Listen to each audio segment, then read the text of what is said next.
You complain about us being divided, and then you immediately start using Chinese government communist propaganda talking points to attack our commander-in-chief amidst, according to your own definition, a pandemic.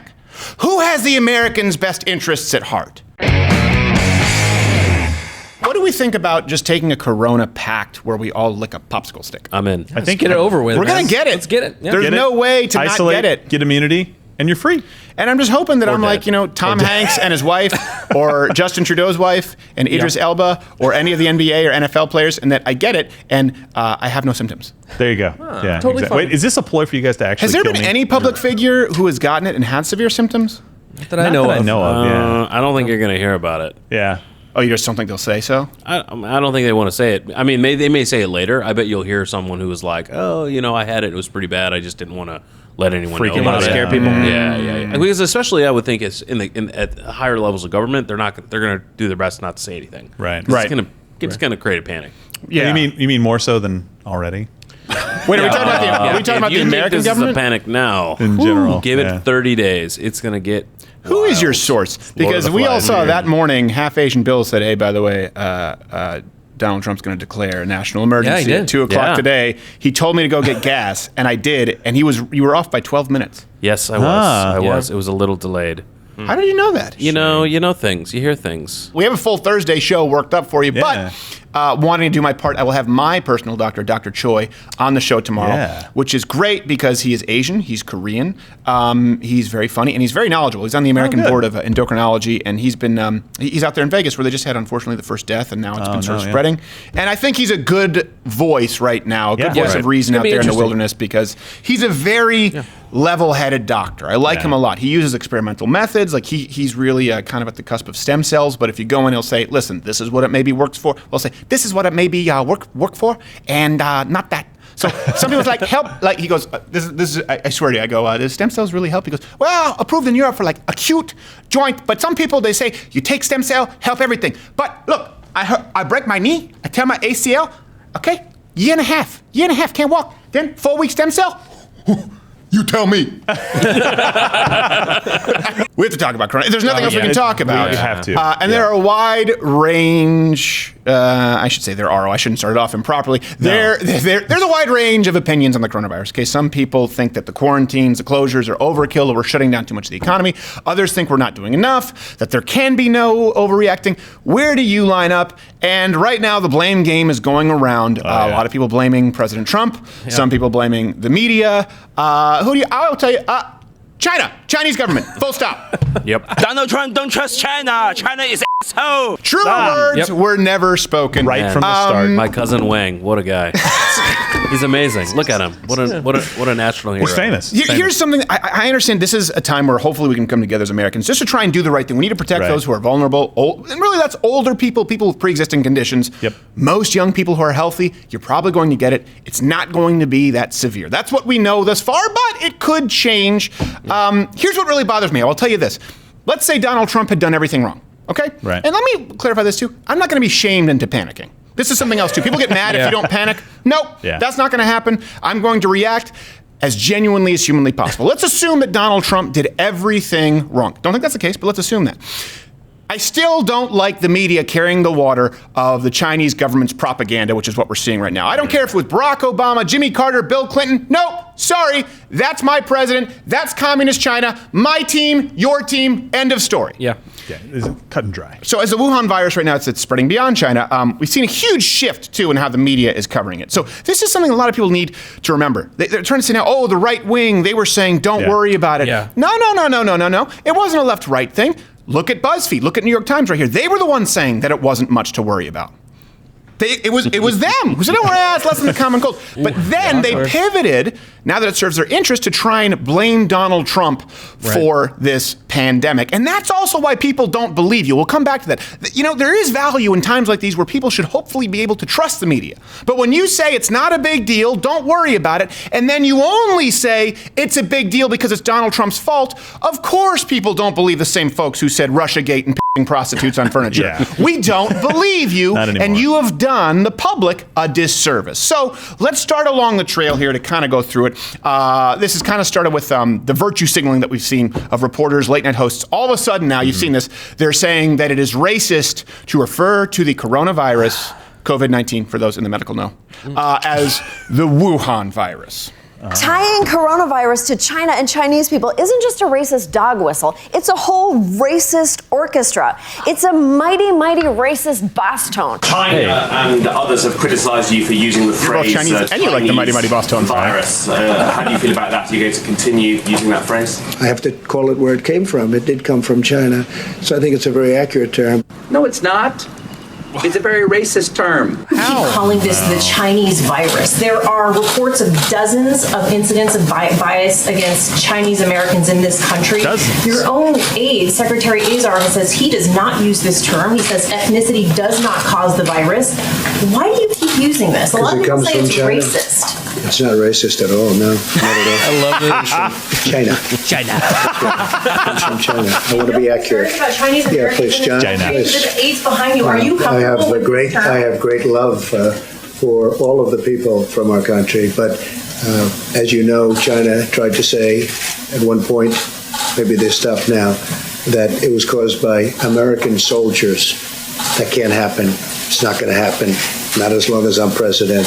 It comes from China. Ooh, she got a little quiet there when faced with the fact that she's trying to carry the water of the Chinese propaganda. Comes from China. Can I go through how many erroneous things happen in all those clips? Yeah, One, it's gonna be the tough. orchestra had no Asians in it. Bad orchestra. True. Bad orchestra. Two, Can't possibly be good. we do call things by where they're coming from. That's Yep. how you distinguish them. Yep. It's a very common thing. It's not racist. Three, since when was being Chinese a race?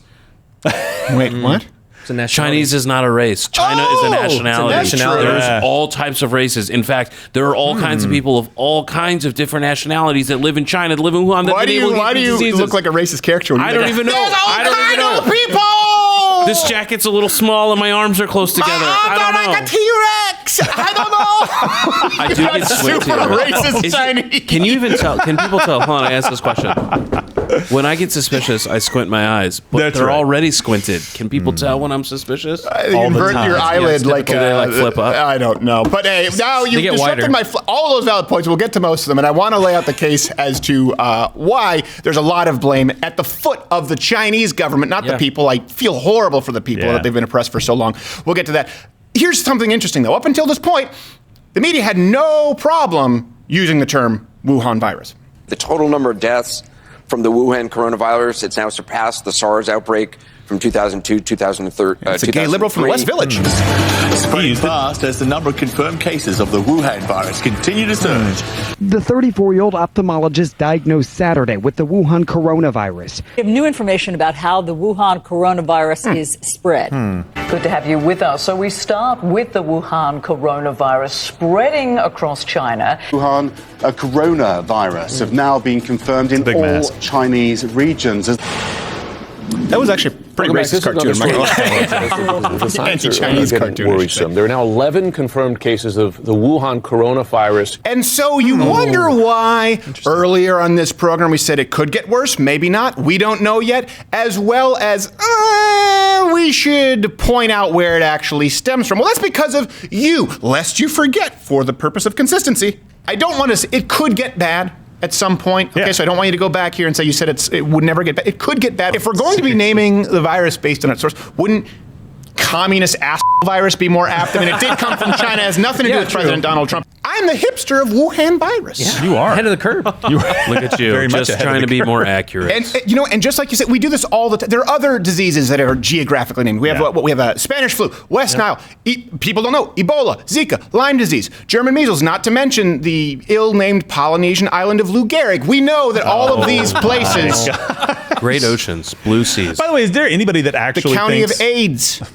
That's a horrible name for a county. Is there anybody out there who actually thinks that Donald Trump was saying that all Chinese people are responsible for this? That's the worst premise I've ever seen for this argument. Well, and this is what's so concerning to me is you have to wonder, is it disingenuous? Or are they really trying to use this simply as a tool for scoring political points? And here's something important. Now the Chinese government, they started shifting the blame, trying to say that they did a great job containing the virus, and that maybe it didn't even come from Wuhan. Donald Trump, don't trust China. China is asshole. That should be official policy. Yeah, it really is. We should have that in a chart. Put that on the House. So who decides to echo this? Bloomberg News. They ran pieces praising China's handling of the outbreak. The New York Times ran a piece claiming that China bought us time and that we were the ones who squandered it. The Washington Post, they reported that Trump was, quote, stoking nationalism by emphasizing the country where the virus originated, calling it the Wuhan virus, lodging conspiracy theories about it being deliberately weaponized and accusing the Chinese of a cover-up. But it did originate in Wuhan, and there was a cover-up, and China did not buy us time. They did the opposite of that. So this isn't just the blame game here where you're trying to say it's their fault. It matters because we need to understand how to deal with this in the future. And that doesn't just mean saying, hey, the CDC needs to do their part. We need to hold the media accountable. So let's assume, and I think rightfully so, that China is not to blame for creating the virus.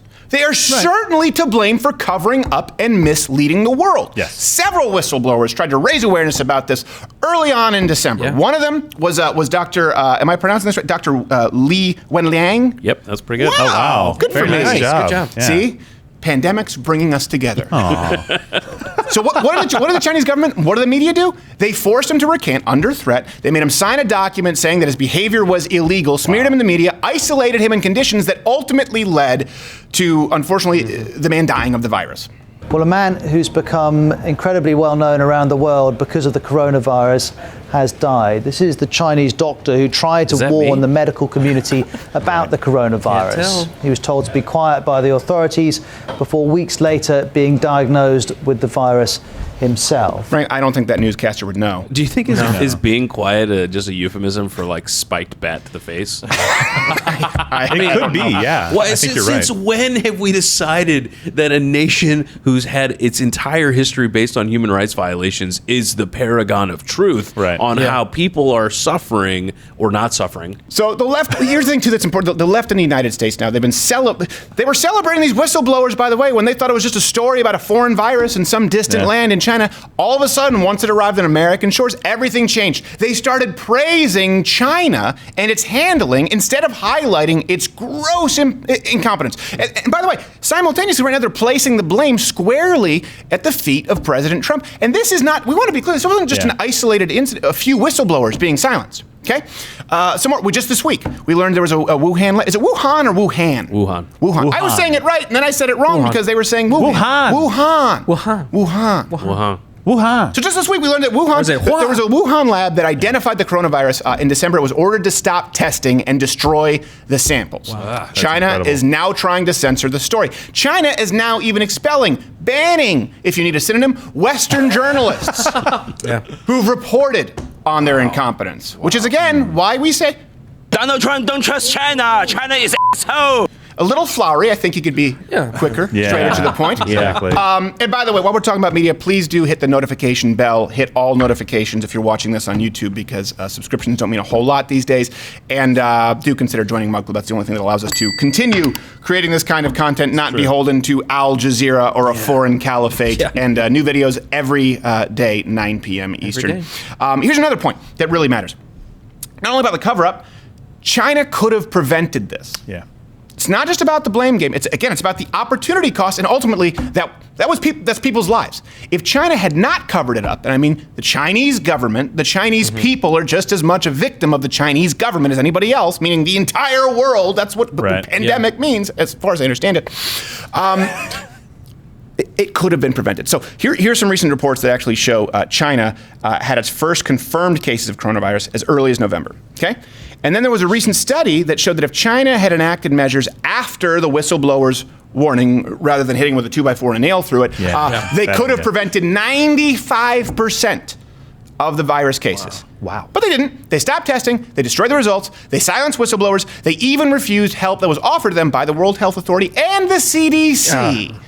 The CDC was not allowed in, and so it became a global pandemic. Donald Trump, don't trust China. China is asshole. Little trigger happy, we get it.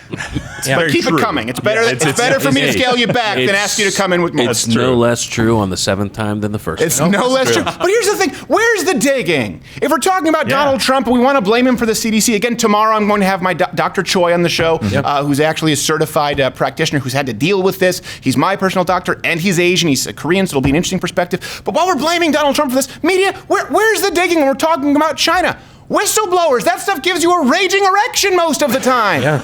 Where's the Aaron Brockovich scenario? Oh, man. It's undeniable. 95% of this could have been prevented had China just not only not lied, but not physically harmed the people who were trying to save the rest of the world. Yeah. It doesn't mean that the United States handled everything well, but we certainly know that it was handled with malice and ill intent over there with the Chinese government.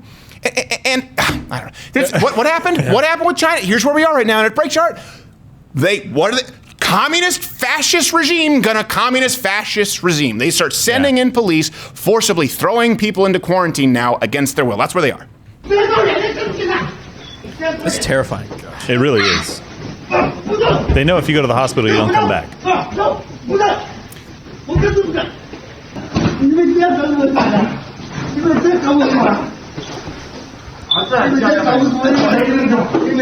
And this is why I like the fact that America is a melting pot, because you toss one Obama phone lady in there, it's a very different scenario. Yeah, yo, I'm not going in Fists here. are Oh, flying. y'all motherfuckers are crazy. I'm being taken.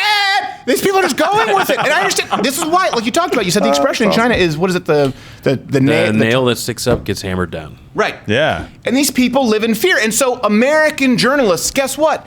You are enabling the oppression of Chinese people by doing this. They can't stand up for it. Instead, you're too busy blaming Trump. If this is not an absolute disaster and pandemic, it will be, while we're talking about them politicizing it, which is unfortunately what they've already done, it will be a disaster for Democrats. It will be a disaster for the left. Unless this becomes an extremely fatal, uncontrollable scenario. Yes. Since that's what they've predicted and they've tried to pin that on Trump, it will be bad for them. That's horrible. They have a vested interest in that being the case. Again, just talking about people acting in their own self-interest. Let's assume that Donald Trump is acting exclusively in his self-interest and he doesn't care about the American people. I don't, but let's assume that. And let's assume that Wolf Blitzer is doing the same. One says, read my lips. This is going to be a disaster, the kind of which you've never seen. We're going to see fatalities, the kinds of which you've never experienced. And this is why the media's job is so important. And then you have President Donald Trump saying, we're doing everything that we can, take these proper precautions, we're going to get it under control. These people have a vested interest in being held to their word. Just like if Democrats are the party of the poor, it's in their best interest to keep you poor. If Republicans are the party of the rich, they need a 50% plus voting bloc.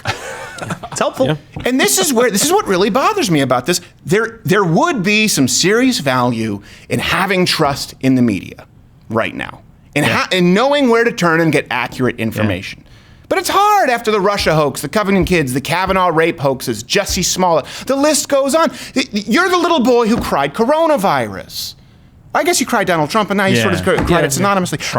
I desperately wish that we could trust someone in the media right now. Wouldn't it be nice to know that they're telling the truth? But and this is why Americans don't trust you, because you immediately tied it with President Donald Trump. You complain about us being politically divided in this country. I mean, I understand, and that's a problem. In some facets, in other facets, I think it's a good thing so that we know where we line up. But in a time like this, we should be coming together to try and keep the most vulnerable among us protected. You complain about us being divided, and then you immediately start using Chinese government communist propaganda talking points to attack our commander-in-chief amidst, according to your own definition, a pandemic. Who has the Americans' best interests at heart? The worst thing you can do right now is try and weaponize this politically, and I'm not saying that for Donald Trump, I'm saying that for the American public and ultimately for trust in our institutions. You're shooting yourself in the foot. So we don't know what's going to happen, not making predictions, but my God, I hope that at least some folks here who are in control of information stop siding with a f***ing communist Chinese propagandist government. Guess who I am? I'm Josh Hartnett. Bet you didn't think you'd see that face in a while. This is what we call an end card, which is where I tell you that you should subscribe if you like this video, or click one of these other videos that you may like. Hit the notification bell, of course, join Mug Club, because that's what allows us to continue doing these videos. And just so you know, YouTube actually has created a new policy where they might start outright banning channels that are no longer commercially viable, which means that this is merely a figment of your imagination.